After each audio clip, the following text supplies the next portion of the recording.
Welcome back. గుంటూరులో అవిభక్త కవలలకు operation జరిగింది. ఒక బాబు పరిస్థితి ఇప్పుడు అంటే బ్యాలెన్స్డ్ గానే ఉంది. ఈ బాబుకు సంబంధించి అన్ని అవయవాలు ఫార్మ్ అయి ఉన్నాయి కాబట్టి పూర్తిగా కాపాడినట్లే అని డాక్టర్లు చెబుతున్నప్పటికీ మరి మరొక కవల బాబు అతని ఆరోగ్య పరిస్థితి మటుకు అంత సరిగ్గా లేదు. ఎందుచేతనంటే ఇతనికి అన్నవాహిక పైగా మలవాహిక అనేవి అంతేనా మారుతి గారు, ఈ రెండు కూడా ఫార్మ్ అయి లేవు కాబట్టి మరి వీటిని కృత్రిమంగా కల్పించే పరిస్థితి కూడా మనకు ప్రస్తుతం లేదు కాబట్టి ఇతడి విషయంలోనే ప్రస్తుతం టెన్షన్ కొనసాగుతోంది. డాక్టర్లు తమ వంతు ప్రయత్నాలు చేస్తున్నారని మనకున్నటువంటి సమాచారం. దీని మీద మనం ప్రముఖ పీడియాట్రిక్ సర్జన్ డాక్టర్ మారుతి గారితో ప్రస్తుతం ఈ విషయం మీద మనం చర్చిస్తున్నాం. ఎటువంటి అవకాశాలు ఉంటాయి ఈ కవలకి ఇప్పుడు అని చెప్పేసి. మారుతి గారు, ఇప్పుడు ఈ బాబుని ఎవరైతే రక్షించడానికి కృషి చేస్తున్నారో ఇప్పుడు అంటే మనకున్న ప్రస్తుత సమాచారం మేరకు మన డాక్టర్తో కూడా మనం ప్రత్యక్ష ప్రసారంలో మాట్లాడే ప్రయత్నం చేద్దాం. అంతకుముందు మనకున్న సమాచారం మేరకు అయితే వీరికి ఈ అన్నవాహిక మలవాహిక అనేది లేకపోవడం ఎంత తీవ్రమైన సమస్య ఈ బాబుకి? ఇప్పుడు రెండు కంజనైటల్ అనామలీస్ ఒక బేబీలో ఉండడం అనేది చాలా రిస్క్ సంబంధించిన విషయం. అంటే సింగిల్ బేబీలో కంజనైటల్ ట్విన్స్ కాకుండా సింగిల్ బేబీలో కూడా రెండు కంజనైటల్ అనామలీస్ ఉండడం ఒక బేబీలో చాలా రిస్క్ ఇష్యూ అనమాట. అట్లాంటిది ఇక్కడ కంజనైటల్ ట్విన్స్లో ఒక బేబీకి అన్నవాహిక మలవాహిక రెండు లేవంటే అది చాలా రిస్క్తో కూడుకున్న పని. లైఫ్ రిస్క్ చాలా ఎక్కువ ఉండే అవకాశాలు ఉన్నాయన్నమాట. అంటే ఆహారం తీసుకునే పరిస్థితి ఉండదు ఈ బాబుకి, ఆహారం ఇచ్చే పరిస్థితి లేదు, అటువంటి ఇమ్మీడియట్ గా ఏమి ఇవ్వడానికి అయితే లేదు. ఎందుకంటే అన్నవాహిక తయారు చేసినాక కూడా మినిమం ఒక 5 days to 1 week వరకు వెయిట్ చేయాల్సి ఉంటుంది. అది అతుక్కున్నది అని కన్ఫర్మ్ అయినాక మాత్రమే మనం ఏమైనా ఫీడ్స్ అనేది ఇవ్వడానికి ఛాన్స్ ఉంటుంది. ఇలా అంటే ఈ ఇంక్యుబేటర్లో పెట్టడం కానీ ఎంత స్పెషల్ కేర్ చూపించినా అటువంటి కూడా ఏమీ పని చేయకపోవచ్చు. ఇప్పుడు ఆ ఇంక్యుబేటర్ ఫెసిలిటీస్ అవన్నీ ఉన్నాయి కాబట్టి అక్కడ డెలివరీ అయిన బేబీ ఇంతవరకు బతికినాయి. సో అట్లాంటి ఫెసిలిటీస్ అని వాళ్ళు ఉన్నాయి, వాళ్ళు అవన్నీ ప్రొవైడ్ చేస్తున్నారు. వాటికి కూడా పరిమితులు ఉన్నాయి.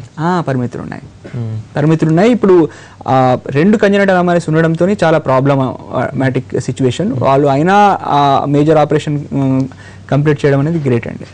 ఇప్పుడు ఏ బాబు అయితే గంట నుంచి పూర్తిగా ఇప్పటివరకు అయితే గట్టెక్కగలిగాడో ఈ బాబుకు సంబంధించి మటుకు భవిష్యత్తులో ఏ కాంప్లికేషన్స్ లేకుండా ఇకంతా సజావుగానే సాగుతుందా?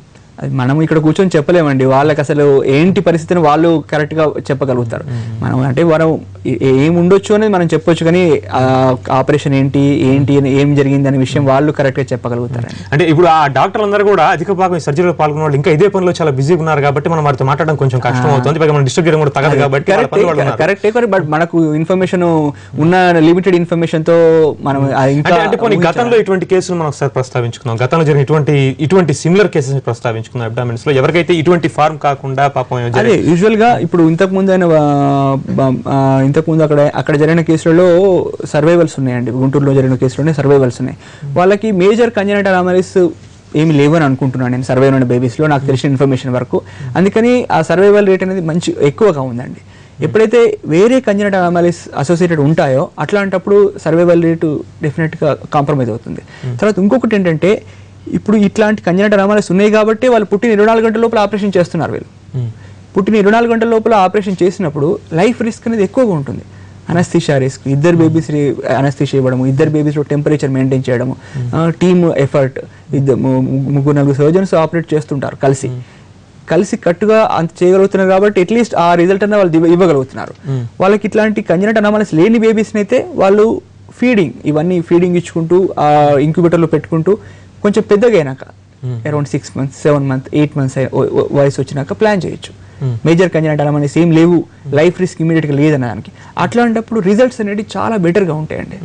సో అది ఏ కంజనైటల్ అనామలీస్ అంటే ఎమర్జెన్సీ సిచ్యువేషన్ లేకుండా ఉంటే లేట్గా ప్లాన్ చేసిన దానికి, ఎలెక్టివ్ సర్జరీ చేసిన దానికి మనకు రిజల్ట్స్ చాలా మంచిగా ఉంటాయి. ఇట్లాంటి ఎమర్జెన్సీ సిచ్యువేషన్లో రిజల్ట్స్ అనేవి మనం ఎక్స్పెక్ట్ చేయడానికి కూడా ఉండదండి, ఎందుకంటే మేజర్ అనామలీస్ అవి. ఇప్పుడు మారుతి గారు, మీరు ఒక ప్రముఖ పీడియాట్రిక్ సర్జన్ గా చిన్నపిల్లల మీద ఎన్నో సర్జరీలు పర్ఫార్మ్ చేస్తూ ఉంటారు. ఇప్పుడు పెద్దలకు కూడా ఏకధాటిగా ఏకపిగిన అనేక గంటల సర్జరీ అంటే రిస్క్ తో కూడుకున్న వ్యవహారమే. ఎన్నో కొన్ని గంటల్లో ముగించాల్సి ఉంటుంది ఆపరేషన్ లో. మరి ఈ చిన్నారుల విషయంలో పాపం ఎన్ని గంటలలో ఏదో ఒకటి తేల్చాల్సి ఉంటుంది జనరల్ గా? అంటే ఇప్పుడు మన సిచ్యువేషన్ ప్రకారం డిసిషన్స్ తీసుకోవాలండి. సో మనము టైం అనేది ఇంపార్టెన్స్ ఇవ్వకుండా ఎంత త్వరగా జరిగితే అంత త్వరగా చేస్తేనే బెటర్గా ఉంటుంది రిజల్ట్. బట్ అక్కడ ఇప్పుడు ఒక బేబీని వాళ్ళు సర్వైవ్ చేసే క్రమంలో ఇంకొక బేబీ స్కిన్ సరిపోకపోవచ్చు. అట్లాంటప్పుడు వాళ్ళు వేరే స్కిన్ అంటే దాన్ని క్లోజ్ చేయడం కానీ, వేరే అనామలీస్ ఏమున్నాయి చెక్ చేసుకోవడం కానీ అవన్నీ ప్రాపర్గా చేసి చూసుకొని కంప్లీట్ చేయాల్సి ఉంటుంది. వాళ్ళ ఈ పీడియాట్రిక్ సర్జరీస్ యూజువల్గా ఎంత ఫాస్ట్ కంప్లీట్ చేస్తే రిజల్ట్ అంత బెటర్గా ఉంటాయి. బట్ ఏంటంటే ఆ అనామలీ అనేది ఏ రకంగా ఉంది అనే దాని ప్రకారం వాళ్ళ ట్రీట్మెంట్ కూడా ఇవ్వాల్సి ఉంటుంది. మనం ఇప్పుడు ఈ విషయంలో డాక్టర్ మారుతి గారు మనం ఎప్పుడు కూడా మన అమెరికాకి వెళితేనో స్విట్జర్లాండ్కి వెళితేనో మటుకు మనకి మంచి రిజల్ట్ ఉండేది అనేటువంటి అపోహ ప్రజలకు అవసరం లేదా, పూర్తి స్థాయిలో మనం అడ్వాన్స్ అయిపోయాం మన దేశంలో, మన రాష్ట్రంలో మనకు అన్ని సదుపాయాలు ఉన్నాయా, చేయగలిగినంత మనం చేయగలమా? అంటే ఇప్పుడు ఈ అబ్డామినోఫాగస్ కడుపు అతుక్కున్న దానికి ఆ ప్రాబ్లం సంబంధించి కంప్లీట్గా మనం ట్రీట్మెంట్స్ ఇక్కడ ఇవ్వచ్చండి, ఎక్కడికో వెళ్ళాల్సిన అవసరం లేదు. బట్ కాంప్లెక్స్ క్రేనియోఫాగస్ బ్రెయిన్ అతుక్కుని పుట్టిన వాటికి, సో వాటికి ఏంటంటే దేనికైనా టీం వర్క్ అండి. సో ఇప్పుడు బ్రెయిన్ అతుక్కున్నది అనుకోండి, న్యూరో సర్జన్స్ని, ప్లాస్టిక్ సర్జన్స్ని, పీడియాట్రిక్ సర్జన్స్ అందరు కలిసికట్టుగా దాని డిసిషన్ తీసుకుని సర్జరీ చేయాల్సి ఉంటుంది. సో హై రిస్క్ అనేది ఎక్కడైనా హై రిస్క్ అండి. సో ఇక్కడ కూడా మనకు అన్ని ఫెసిలిటీస్ ఉన్నాయి, హై రిస్క్ అనేది ఎక్కడ కూడా హై రిస్క్ ఉంటుంది మనకి. ఇప్పుడు డాక్టర్ మారుతి గారు, మనకి గుంటూరు నుంచి మరిన్ని అప్డేట్స్ అందించడానికి ప్రత్యక్ష ప్రసారంలో మరి మా ప్రతినిధి గుంటూరులో సిద్ధంగా ఉన్నారు, అశోక్ గుంటూరు నుంచి సిద్ధంగా ఉన్నారు. అశోక్, ప్రస్తుతం ఈ ఆపరేషన్ పూర్తయిందనే తెలుస్తోంది. అయితే ఈ కవల పిల్లల్లో మరి ఒక బాబుని పూర్తిగా గట్టెక్కిచ్చేశారు డాక్టర్లని మనకున్న సమాచారం. ఇంకో బాబు మీద ఇంకా ప్రయత్నం చేస్తున్నారు అతన్ని రక్షించడానికి అని తెలుస్తోంది. పూర్తి అప్డేట్ ఏమిటి అశోక్? డాక్టర్లు ఏం చెప్పారు మీకు? పరితోష్, నిన్నైతే ఇద్దరి పరిస్థితి చాలా సీరియస్గా ఉంది. అయితే సీరియస్గా ఉందని గమనించారు, కానీ ఒకరి పరిస్థితి ఇందులో చాలా విషమంగా ఉంది. దాదాపు 4-5-6 నెలల తర్వాత ఆపరేషన్ చేద్దాం, వీళ్ళిద్దరూ నార్మల్ స్టేజ్కి వచ్చిన తర్వాత ఆపరేషన్ చేద్దామని డాక్టర్లు నిర్ణయించుకున్నారు. అయితే ఈరోజు ఒక బాబు పరిస్థితి చాలా సీరియస్గా ఉండటంతో రెండో బాబు కూడా చనిపోయే ప్రమాదం ఉందని డాక్టర్లు గ్రహించారు. దాంతో వెంటనే సమావేశమయ్యారు జీజీహెచ్ డాక్టర్లు. మొత్తం వెంటనే సమావేశమై ఒక నిర్ణయం తీసుకున్నారు. దాదాపు 24 గంటలు వయసు గల ఇద్దరు కవలలకు ఒక అరుదైన ఆపరేషన్ చేయాలని కూడా నిర్ణయించుకున్నారు. ఎందుకంటే ఇంతకుముందు జీజీహెచ్లో అనేకమైన ఆపరేషన్ చేశారు, ఇలాంటి దాదాపు ఇప్పుడు 4 వరకు ఇలాంటి ఆపరేషన్ చేశారు. కానీ ఇప్పుడు ఇది మటుకు చాలా అరుదైన ఆపరేషన్, ఎందుకంటే 24 గంటల లోపు ఆపరేషన్ చేయడం చాలా కీలకమైంది. అయితే ఈరోజు 8:30 నుంచి ఆపరేషన్ చేస్తున్నారు. దాదాపు జీజీహెచ్ డాక్టర్లు ఒక 10 మంది ఒక టీమ్గా ఏర్పడి ఆపరేషన్ చేస్తూనే ఉన్నారు. అయితే మధ్యాహ్నం 2:30 సమయంలో ఇద్దరు బాబులను వేరు చేయడం జరిగింది. అయితే ఇందులో ఒక బాబుకు పరిస్థితి చాలా సీరియస్గా ఉందని చెప్తున్నారు. ఎందుకంటే శ్వాసకు సంబంధించిన వ్యాధితో బాధపడుతున్నాడు, అంతేకాకుండా గుండెకు సంబంధించిన వ్యాధి, వెన్నుముక్కకు సంబంధించిన వ్యాధితో బాధపడుతున్నారు. దీంతో ఒక బాబు అయితే సేఫ్గా ఉన్నారు, చక్కగా ఆడుకుంటూ ఉన్నారు. మరో రెండో బాబు అయితే పరిస్థితి చాలా విషమంగా ఉందని డాక్టర్లు చెప్తున్నారు. అతనికి దాదాపు 3 సర్జరీలు కూడా చేయాలని డాక్టర్లు ఇప్పటికే నిర్ణయించున్నారు, సర్జరీలు కూడా చేస్తూ ఉన్నారు. దాదాపు మరొక 3 గంటలు పట్టే అవకాశం ఉందని జీజీహెచ్ డాక్టర్లు చెప్తూ ఉన్నారు. పరితోష్, ఒక నిమిషం డాక్టర్ మారుతి గారు, మీకు ఏమైనా ప్రశ్నలు ఉన్నాయి ఇప్పుడు ఆయన చెప్పిన దాంట్లో నుంచి? అంటే వెన్నెముకు సంబంధించిన వ్యాధి అనేది ఇప్పుడు ఏం తెలుస్తుంది, మీకు ఏమైనా ప్రశ్నలు ఉన్నాయి అందులో? అది ప్రశ్నలకు కూడా తను సమాధానం చెప్పలేనండి, అది మెడికల్ టెర్మినాలజీ వాళ్ళే చెప్పగలుగుతారు. అంటే ఇట్లాంటి ఇప్పుడు మీరు అయినట్టు ఈ అవిభక్త కవలలు సపరేట్ చేయకుండా బతకగలుగుతారా అంటున్నారు కదా, మీరు ఎంతో మందిని చూసినారు అట్లా బతికిన వాళ్ళు. అసలు ఈ ఈ అవిభక్త కవలలకు మంచి పేరు తెప్పించిన వాళ్ళలో 63 years బతుకున్నారు కలిసి అంఫోలోఫాగస్ కడుపు అతుక్కున్న కవలలే చైనాలో, సియామి అనే ప్లేస్లో. వాళ్ళే సైమన్స్ ట్విన్స్, వాళ్ళే సియామిన్స్ వాళ్ళ ఊరు పేరుతో సైమన్స్ ట్విన్స్ అని అందరూ కవలను అదే రకంగా పిలుస్తున్నారు ఇప్పుడు. యంగ్ అండ్ చంగ్ అని వాళ్ళిద్దరు అనమాట 63 years కలిసి బతికినారు వాళ్ళు. ఇప్పుడు అశోక్, ప్రస్తుతం డాక్టర్లతో మీరు అంటే ఈ సర్జరీ పర్ఫార్మ్ చేసిన వాళ్ళలో ఎవరైనా ఆ టీమ్ కి సంబంధించిన డాక్టర్లు ఎవరైనా బయటికి రావడం కానీ మీరు వాళ్ళతో ఎవరితో మాట్లాడడం జరిగిందా ప్రత్యక్షంగా? అంటే ఇప్పుడు పోనీ వాళ్ళు కాకపోయినా ఈ ఆసుపత్రి వర్గాలు భరోసా ఇస్తున్నాయా? ఇప్పుడు పిల్లల తల్లిదండ్రులు ఉన్నారా? నా పక్కనే బాబుకు సంబంధించిన తండ్రి ఉన్నారు, ఆయన అడిగి తెలుసుకున్నాం. అయితే నిన్న డాక్టర్లు చెప్పడం ఏంటంటే మేనరికం వల్ల లేకపోతే వంశపార్యం వల్ల ఇలాంటి సంఘటనలు జరుగుతుంటాయని చెప్పారు. అయితే ఇప్పుడు మనం చూస్తున్న బాబుకు సంబంధించిన అటువంటి ఏమి లేదు. దాంతో అసలు ఎందుకు వచ్చింది, ఎందుకు వీళ్ళిద్దరూ జాయింట్గా కమలబెల్ల పుట్టారు అనేది డాక్టర్లకు ప్రశ్నగా మారింది. అయితే నిన్న పరిస్థితి ఎలా ఉంది, ఈ రోజు పరిస్థితి ఎలా ఉంది? బాబులు తండ్రి ఉన్నారు, ఆయన అడిగి తెలుసుకున్నాం. నిన్నేమని చెప్పారు? నేను మార్నింగ్ సీరియస్ అని చెప్పారు. ఎవరికి? పిల్లలిద్దరికి సీరియస్ అని చెప్పారు. ఒక పిల్లాడు ఒక బేబీ బాగుంది, ఇంకో బేబీ బాగాలేదు అన్నారు. ఇద్దరికి రాత్రి కూడా సీరియస్ అన్నారు. సీరియస్ అని ఈ రోజు కూడా ఆపరేషన్కి వెళ్ళేటప్పుడు సీరియస్ కండిషన్ బాగాలేదు, 180% కూడా బాగాలేదు అని చెప్పేసి సార్. ఇప్పుడు మళ్ళీ బేబీలకి ఆపరేషన్ చేశారు. ఇద్దరు బేబీలకి ఆపరేషన్ చేసి వేరు చేసేసి పెద్ద బేబీకి ఆపరేషన్ అయిపోయింది, సర్జరీ అయిపోయింది. పెద్ద బేబీ బాగుంది, రెండో బేబీ కూడా సులభంగా బాగానే ఉందని అని చెబుతున్నారు. ఇంకా బేబీకి టైంకి చిన్న బేబీకి 3 గంటల సమయం పట్టవచ్చు అని చెబుతున్నారు డాక్టర్ గారు. అంటే డాక్టర్లు చెప్పినట్టు మీరు ఏమన్నా మేనరికమా లేకపోతే వంశపారంపర్యంగా ఇంతకుముందు మీ వంశంలో ఎలాంటిది ఏమైనా ఉందా? ఎలాంటిది ఏమీ లేదు, ఇదే ఫస్ట్ టైం. డాక్టర్లు ఎందుకని ఇలా జరిగిందని ఏమన్నా చెప్పారా మీకు? చెప్పలా డాక్టర్ గారు. ఇలా జరిగింది అడిగారు, వంశపరంగానా లేకపోతే మీ మేనరకం అని. మేనరకం కాదు, మాకు బయట పిల్ల.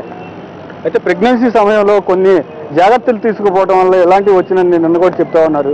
ఎందుకని మీరు జాగ్రత్తలు తీసుకున్నాం. జాగ్రత్తలు తీసుకోపోవడానికి పొన్నూరు జానకిదేవి గారి హాస్పిటల్లో చూపించాం 7 నెలల. అప్పుడు ఆర్కే స్టానింగ్కి రాశారు. ఆర్కే స్టానింగ్లో తేలిపోయింది. ఇద్దరు కమల పిల్లలు కలిసిపోయారని. కమల పిల్లలు అంటే 4వ నెలనే తీశారు స్టానింగ్. నెల స్టానింగ్ తీయాలని చెప్పారు జానకిదేవి గారు. నెల స్టానింగ్ తీసి చాలా స్టిక్గా చేసింది. అంటే స్కానింగ్ లో తెలియలేదా? ఇలా తెలిసింది కానీ కమల పిల్లలు అని తెలిసింది, కానీ అతుక్కున్న సంగతి మట్టికి తెలియలేదు. అతుక్కున్నది తెలియలా. తర్వాత 7వ నెలలో కొద్దిగా కండిషను కొద్దిగా అతుక్కున్నట్టు చెప్పింది.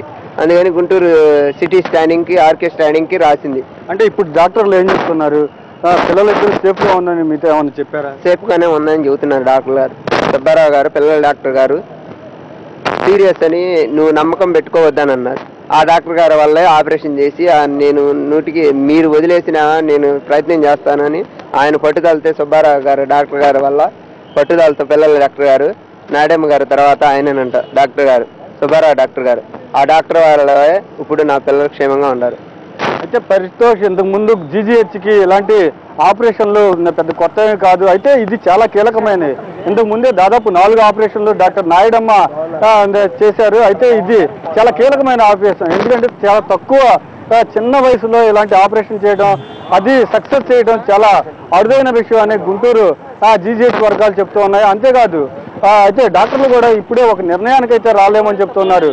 సర్జరీ ఇద్దరు బాబులకి సర్జరీ చేసిన తర్వాత కొంత అబ్జర్వేషన్లో ఉంచాలి. ఉంచిన తర్వాత కానీ ఏ పరిస్థితి చెప్పలేమని చెప్తున్నారు. ఒక బాబు మటుకు చాలా సేఫ్గా ఉన్నారని డాక్టర్లు చెప్తున్నారు. మరొక బాబుకు మరో 3 గంటల్లో సర్జరీ పూర్తయిపోతుంది. దాని తర్వాత కానీ పరిస్థితి చెప్పలేమని చెప్తూ ఉన్నారు. Paritosh, thank you very much Ashok. So doctor గారు ఇప్పుడు అప్డేట్ మొత్తం మీరు ఉన్నారు కదా. ఒకటి ఏమిటంటే వాళ్ళు 7 నెలల దాకా కూడా ఇద్దరు ఫీటస్ 2 కలిసిపోయి ఉన్న సంగతిని 7 నెలల వరకు చెప్పలేకపోయారు. దానిపైన మీ అభిప్రాయం ఏమిటి? ఇప్పుడు వాళ్ళ దగ్గర ఉన్న ఫెసిలిటీస్, ఇప్పుడు లేటెస్ట్ అల్ట్రాసౌండ్ మిషన్స్ సబ్జెక్టు అండి. ఇప్పుడు ఐడెంటిఫికేషన్ అనేది depending upon subject as well as machinery మీద కూడా ఆధారపడి ఉంటుంది. సో మనం ఒకరిని తప్పుపట్టడానికి లేదు. బట్ ఐడెంటిటీ ఒకటి ఇప్పుడు తెలుసుకున్నా కూడా పెద్దగా చేయగలిగింది లేదు, ఏం లేదు. అంటే తెలుసుకుంటే ఆ టైంలోనే ఎలెక్టివ్గా అంటే నార్మల్ డెలివరీకి ఇట్లాంటి వాళ్ళని ప్రయత్నం చేయించకుండా సిజేరియన్ సెక్షన్ ప్లాన్ చేయాల్సి ఉంటుంది. అదే రకంగా వీళ్ళు సిజేరియన్ సెక్షన్ చేసి బేబీ డెలివరీ చేసినారు కాబట్టి సో మిగిలిన విషయాలన్నీ కూడా పుట్టిన తర్వాత పిల్లలలో మనము ఇన్వెస్టిగేట్ చేసుకుని ట్రీట్మెంట్ ఇచ్చేయచ్చండి. ఇప్పుడైతే ఆ సర్జరీలో పాల్పంచుకుంటున్న డాక్టర్లు అయితే ఇంకా మరి ఆపరేషన్లు బిజీ ఉన్నారు కాబట్టి వారితో మనం ప్రత్యక్షంగా మాట్లాడలేకపోయినప్పటికీ అంటే మీరు ఇప్పటివరకు చూసిన దాని ప్రకారం మనం తీసుకున్నటువంటి సమాచారం ప్రకారం మీకేమనిపిస్తోంది? 2 బాబుకి హోప్స్ ఉన్నాయా? మనం చెప్పలేమండి, వాళ్ళే చెప్పగలుగుతారు. బట్ అంటే వాళ్ళు ఇంకా ప్రయత్నిస్తున్నారు, దాన్ని గమనిస్తే వాళ్ళ ప్రయత్నాన్ని మాత్రం వాళ్ళు వదలకుండా చేస్తారండి. దాంట్లో వేరే ఆలోచన లేదు. సో వాళ్ళ ప్రయత్నం వాళ్ళు చేస్తారు. బట్ రిజల్ట్స్ అనేది ఎక్స్పెక్ట్ చేయడానికి లేదు. ఎందుకంటే చాలా కారణాలు ఉంటాయి. మల్టిపుల్ అనామలీస్ ఉన్నాయి బేబీలో. సో మనకు ఎంతవరకు 100% ఇద్దరు బేబీస్ సక్సెస్ఫుల్గా వాళ్ళు బతికించగలుగుతారని చెప్పడానికి ఇప్పుడే వీలు కాదు. వాళ్ళు కూడా చెప్పలేరు. ఎందుకంటే దానికి అబ్జర్వేషన్ అనేది అవసరం. ఆ ఇంప్రూవ్మెంట్ అనేది మనము ఇప్పుడు ప్రిడిక్ట్ చేయలేమండి. అంటే ఇంప్రూవ్మెంట్ అంటే ఏదో ఒక వెసులుబాటు కల్పించి, ఇప్పుడు అన్నవాహిక మలవాహిక లేవు కాబట్టి ఏదో ఒక వెసులుబాటు కల్పించి ఆ సర్జరీ పూర్తయిన తర్వాత ఇంప్రూవ్మెంట్ కోసం చూసే పరిస్థితి. కానీ సర్జరీ అయితే చేయవచ్చు, ప్రయత్నాలు చేయవచ్చు. వాళ్ళు చేసినారు. ఇప్పుడు చేసింది అదే. అన్నవాహికను తయారు చేసినారు. దానికి మన ఊపిరితిత్తులకు ఉన్న కనెక్షన్ మూసేసి పెట్టినారు. ఈ యానల్ ఓపెనింగ్ లేదు కాబట్టి దానికోసం కొలాస్టమీ చేసేసి మోషన్ వెళ్ళడానికి కూడా టెంపరీ దారి చేసి పెడతారనమాట. సో మనకు ఒకసారి అన్నవాహిక అనేది మనకు అతుక్కొని పోయినాక వేరే ఈ మోషన్ పోయే ఆపరేషన్ అనేది 2nd స్టేజ్లో 3rd స్టేజ్లో depending upon type of anomaly వాళ్ళు సర్జరీ చేసి దాన్ని కరెక్ట్ చేయగలుగుతారండి. సో మనకి మెయిన్గా ఈ క్రిటికల్ ఫేజెస్ ఈ 1 week to 10 days. 1 week 10 daysలో ఆ బేబీ బతకగలిగితే తర్వాత ఫర్దర్ ట్రీట్మెంట్స్ వాళ్ళు కంప్లీట్ చేయగలుగుతారండి. డాక్టర్ మారుతి గారు, సో కాకపోతే ఇటువంటి విషయాలు చివరికి ఒక విషయం మాట్లాడుకోవాలంటే ఇప్పుడు బహుశా ఆర్థిక స్తోమత పెద్ద లేకపోయినా కూడా ఇటువంటి సందర్భాలు వస్తే భయపడాల్సిన అవసరం ఉంటుందా, లేకపోతే ఇటువంటి వాటిని స్పెషల్ కేసులుగా గుర్తించి ప్రభుత్వం సహాయం చేయడానికి ముందు వస్తుందా, లేదా డాక్టర్లు కానీ ముందుకు వస్తారా? ఇప్పుడు ఈ అవిభక్త కవల అనేది ఆరోగ్యశ్రీలో లేదు, బట్ ట్రేకోయిసల్ ఫిస్టులా, ఈసోఫేజియల్ అట్రేషియా, అనరోటల్ మాల్ఫార్మేషన్ ఇవన్నీ కూడా ఆరోగ్యశ్రీలో ఉన్నాయి. సో ఆరోగ్యశ్రీ ద్వారా హెల్త్ ఇన్సూరెన్స్ లో కూడా కవర్ అయ్యే విషయమే. హెల్త్ ఇన్సూరెన్స్ అదొకటి మనం ఇంకా ఇంప్లిమెంట్ చేయించలేదండి. కంజనైటల్ అనామలీస్ ప్రైవేట్ ఇన్సూరెన్స్లు ఏవి కూడా యాక్సెప్ట్ చేయట్లేదు. సో ఒకటో రెండో ఇన్సూరెన్స్ కంపెనీస్ మనము ముందే మదర్ ప్రెగ్నెంట్గా ఉన్నప్పుడే ఇన్సూరెన్స్ చేస్తే ఈ కంజనైటల్ అనామలీస్ కూడా కవర్ అయ్యే వెసులుబాటు మాత్రం కలిగించినారు. సో అట్లాంటి వాళ్ళు ఏదైతే హెల్త్ ఇన్సూరెన్స్ ఉంది అనుకున్న వాళ్ళు బేబీకి ఏ ప్రాబ్లం ఉన్నా కవర్ కావాలి అనుకుంటే సపరేట్గా ఇన్సూరెన్స్ కూడా చేయించుకుంటే బెటర్ అండి. పుట్టక ముందే బేబీకి చేయించుకుంటే వాళ్ళకి ఆ ఇన్సూరెన్స్లో కవర్ అయిపోతుందండి. డాక్టర్ మారుతి గారు, మీ విలువైన సమయాన్ని కేటాయించి ఈ విషయం పైన అవగాహన కల్పించినందుకు మా ప్రేక్షకులకు చాలా ధన్యవాదాలండి. సో గుంటూరులో మరి ఈ దంపతులు రామకృష్ణ సీతా మహాలక్ష్మి గుంటూరు జిల్లా పొన్నూరు మండలానికి చెందినటువంటి దంపతులు వీళ్ళకి 4-5 రోజుల క్రితం అవిభక్త కవలలు జన్మించారు. ప్రస్తుతం ఆపరేషన్ కొనసాగుతోంది. ఇంకా అవిభక్త కవలల్లో ఒకరినైతే పూర్తిగా ఇద్దరు కూడా మగపిల్లలే, ఒక మగపిల్లవాడిని అయితే పూర్తిగా గండ నుంచి గట్టెక్కిచ్చారని మనకున్నటువంటి సమాచారం. ఇంకా ఆ టీమ్ ఆఫ్ డాక్టర్స్ ఇంకా తమ ప్రక్రియ కొనసాగిస్తున్నారు. వారి ప్రయత్నం వారు చేస్తున్నారు ఈ మరొక బాబుని కూడా పూర్తిగా గండ నుంచి గట్టెక్కిచ్చేందుకు. డాక్టర్ మారుతి గారు చెప్పినట్లు అతనికి ఆ బాబుకి అన్నవాహిక మలవాహిక ఇవి కృత్రిమంగా వాళ్ళు సృష్టించే ప్రయత్నం అయితే చేశారు. అయితే మరి ఈ మార్పుల్ని ఆ బేబీ ఎలా తట్టుకుంటుంది, ఏ విధంగా కోపపోతుంది, ఇంప్రూవ్మెంట్ ఎలా ఉంటుంది అనేది కాలమే చెప్తుంది. మనవంతుగా మనం మటుకు వీళ్ళిద్దరు కూడా క్షేమంగా హాయిగా ఉండాలని చెప్పేసి మనస్ఫూర్తిగా కోరుకుంటున్నాం. ఇది ఇప్పటి చర్చ. నమస్కారం.